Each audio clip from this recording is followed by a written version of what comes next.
Okay, so this is the second part of the cleaning Tucker's tank video.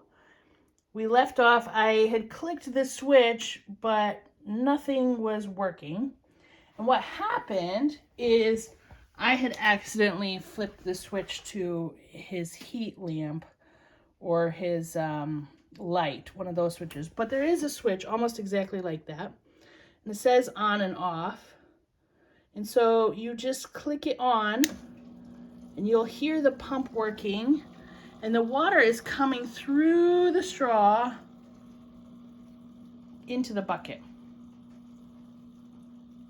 And then you don't want to get the bucket all the way full because remember, we have to carry this to the tub. So we're going to get it about 2/3 full. Maybe if you're really strong, 3/4 of the way full. And then we're going to turn it off, dump it out in the tub, come back, put the straw back in, turn it on, and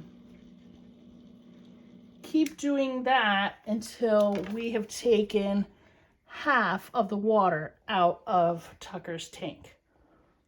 Okay, so that's about 3/4 of the way full. And you see how it's still coming out of the straw? So if that happens, you can just pick the straw up and put it in the tank, that end of the straw.